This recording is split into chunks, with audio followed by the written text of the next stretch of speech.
Hola, ¿qué tal? ¿Cómo están?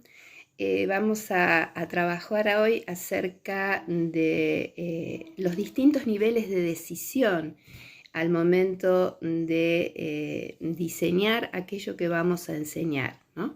Entonces vamos a ir desde el nivel más alto y más general al más particular, que es el del docente en el aula.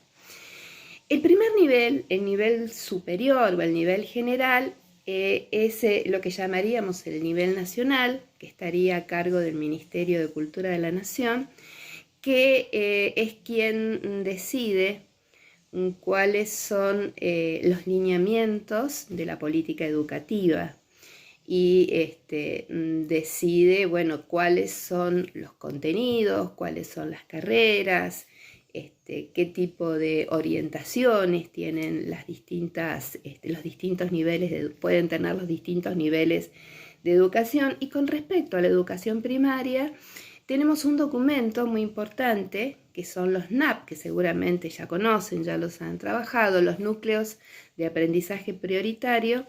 En este documento aparecen aquellos contenidos que sí o sí tienen que estar, o sí se los tiene que considerar y se tiene que buscar ahí para armar las distintas propuestas didácticas.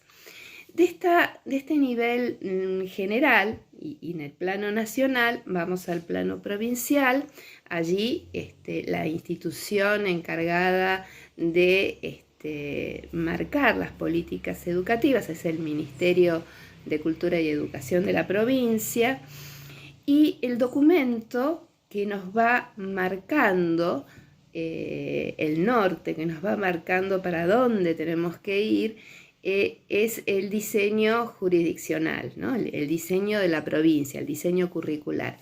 Este diseño curricular siempre se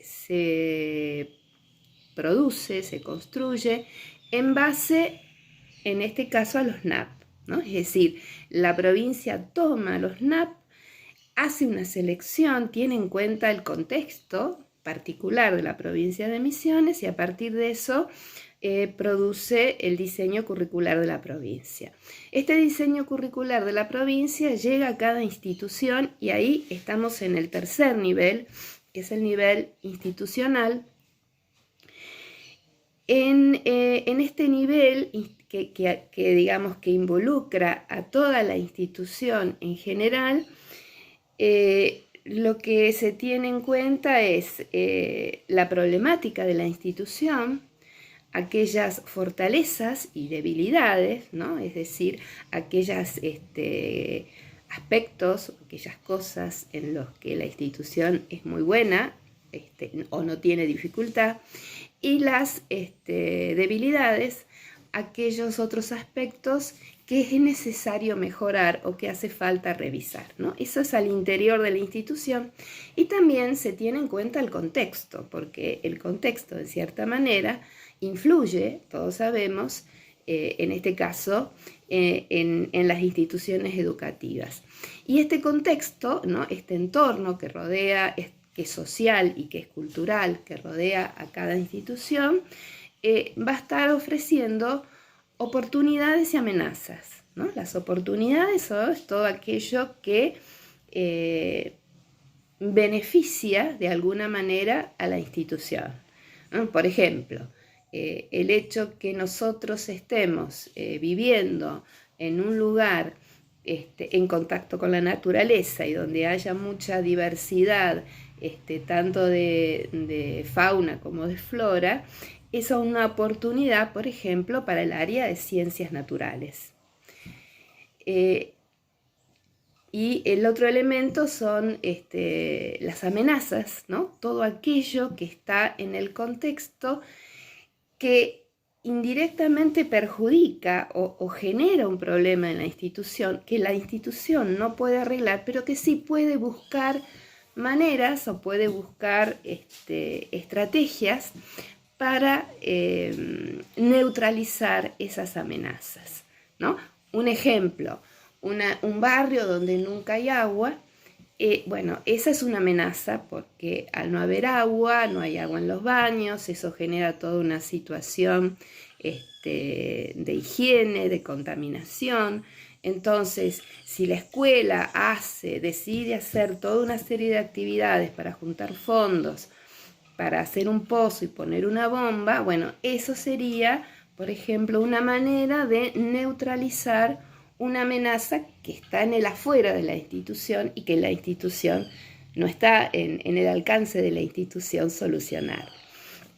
En base a todo esto, en base a las fortalezas y debilidades internas, las amenazas y oportunidades del contexto, frente a las problemáticas que se detectan, frente a aquello donde la institución, a partir de diagnósticos o a partir de resultados, sabe que necesita hacer cambios o necesita fortalecer de alguna manera, es que se diseña entre toda la comunidad educativa el plan educativo institucional, el famoso PEI, que ustedes muchas veces escucharon nombrar, ¿no? Entonces, ese PEI es como un plan, como una planificación para toda la institución y que involucra en mayor o en menor medida en cada actividad a todos los integrantes.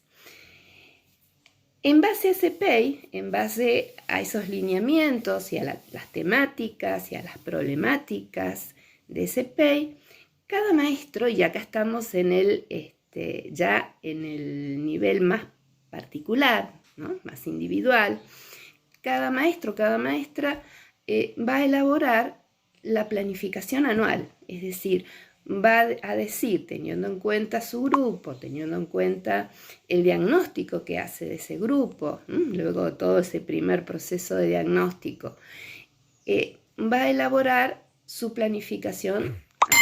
Esa planificación anual está compuesta por unidades didácticas, ¿no? Cada unidad didáctica tiene un tema o un contenido que es generalmente, suele ser así, que es central, en función del cual se plantea todo un desarrollo que habitualmente dura entre 4, 5, 6 semanas, bueno, depende del ciclo, depende del tema, depende del área, depende del grupo, depende de muchas cosas. Esa unidad didáctica, ¿no? Cuando se va a trabajar al aula, cuando se la va a implementar, de esa unidad didáctica se deriva el plan de clase, es decir, así como se planifica todo lo que se va a hacer durante el año y dentro de todo eso que se va a hacer durante el año se va planificando en cada unidad un grupo de semanas, luego se va a planificar en forma particular cada una de las clases. Ese es el plan de clase. En lengua, cuando nosotros hablamos del plan de clase, tenemos una instancia todavía más particularizada, que es la secuencia didáctica. Entonces nosotros vamos a comenzar por acá, vamos a comenzar por la secuencia didáctica, es decir, vamos a comenzar por lo más simple, por lo más pequeño, por lo más particular, para de allí ir al plan de clase y del plan de clase a la unidad didáctica. ¿Qué es una secuencia didáctica? Bueno, es una forma de organizar la clase. La propuesta, en el caso de las clases de lengua, es que esta secuencia didáctica tenga 3 bloques, o sea, tenga 3 grandes momentos o 3 etapas, ¿no? Un primer bloque, al que vamos a llamar bloque global, en el que se va a trabajar exclusivamente la lectura y la comprensión. En realidad, cuando uno dice lectura y comprensión, es como una suerte de redundancia, ¿no? Porque nosotros sabemos que la lectura implica siempre la comprensión. Leer es inexorablemente comprender aquello que se está leyendo.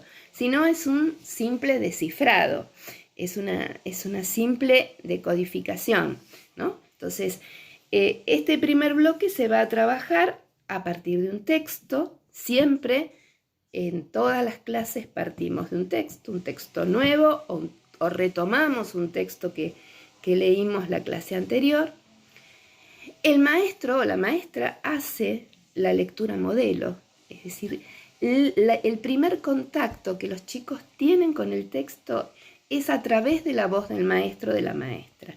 A este tipo de lectura nosotros la llamamos lectura mediada. Por un lado, ustedes saben, está la lectura en voz alta, la lectura silenciosa, la lectura expresiva, y está también la lectura mediada.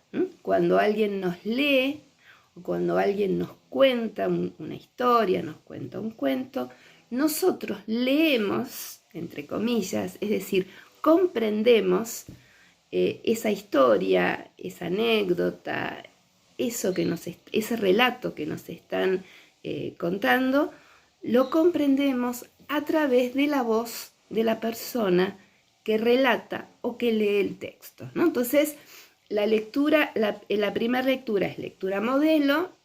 ¿Por qué modelo? Bueno, porque el docente se propone como un modelo de lector. Después vamos a retomar esta idea. La lectura es una lectura modelo y es una lectura mediada. Y allí se trabaja la comprensión. Después vamos a ver qué pasos hay en este bloque y de qué manera, ¿no? Eso lo vamos a ir trabajando de a poco. El segundo bloque se llama bloque analítico y es el bloque en el cual nosotros desarrollamos un contenido nuevo o practicamos, ejercitamos un contenido que estuvimos explicando o trabajando la clase anterior. Como les decía, podemos, en el caso que uno va haciendo varias clases, uno puede en cada clase trabajar con un texto diferente o retomar el texto anterior. Este segundo bloque se relaciona con el primero porque cuando expliquemos, supónganse que en un grado tenemos que explicar adjetivos calificativos. Entonces uno puede, generalmente se parte de un ejemplo, ¿no? Entonces yo puedo poner en el pizarrón el león bueno, por decir un ejemplo medio tonto, ¿no? O el león valiente, o el león cobarde. Y ese ejemplo a los chicos no les va a decir demasiado, porque ¿de qué león estamos hablando? No sabemos. Puede ser el león de un circo, el león del zoológico, el león de la selva, el león de una película, de un dibujito, ¿no? Y cobarde, supónganse que decimos que es cobarde. Bueno, ¿y por qué cobarde? ¿A qué le tiene miedo? ¿Por qué le tiene miedo? Eso tampoco lo sabemos. Entonces, cuando uno, como yo digo, saca ejemplos de la galera, ¿no? Estos ejemplos están absolutamente descontextualizados. Entonces, a los niños no les dice nada, no es significativo. Y al no ser significativo, hace que en cierta forma pierda el interés en la explicación. Es decir, uno puede matarse explicando, haciendo una explicación brillante o trabajando con los chicos, pero esto es algo que tira todo lo que uno va haciendo. Entonces,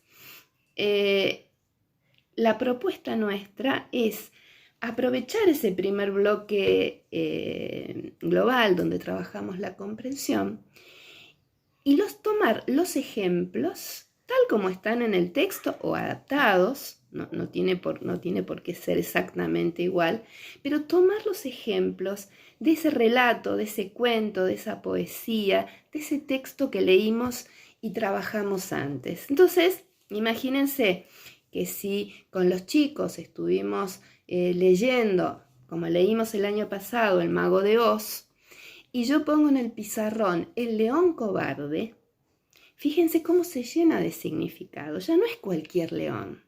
Es el león que fue junto a a Dorothy, al hombre de hojalata y al espantapájaro, fueron buscando al mago de Oz, cada uno para realizar su deseo.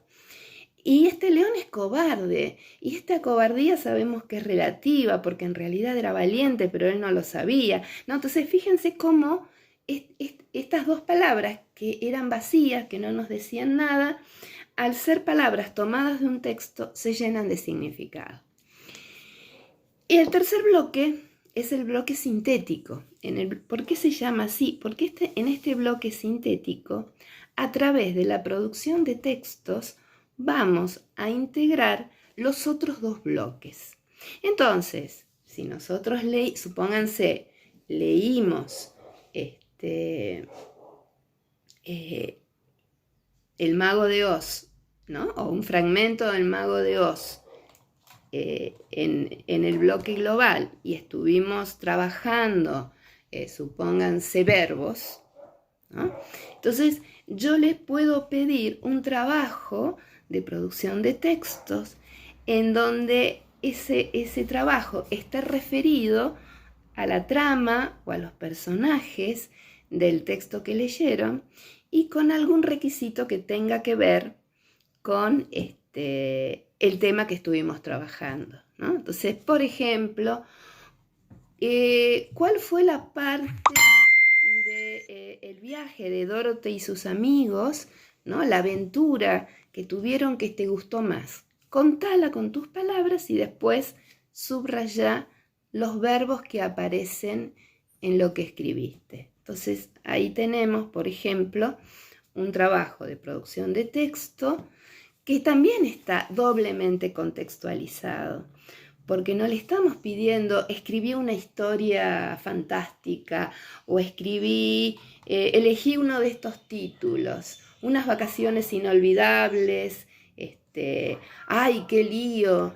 ¿No? O, no sé, un encuentro inesperado, que lo primero que los chicos van a decir, y madre, ¿qué pongo? No sé qué poner, ¿no? En cambio acá le estamos ofreciendo un andamiaje, una ayuda, un punto de referencia muy fuerte, que va a escribir en función de lo que leyó, ¿no? Entonces va a poder poner todas sus energías en su producción escrita y no va a estar tan preocupado por lo que tiene que decir, porque ese pasa a ser un problema menor.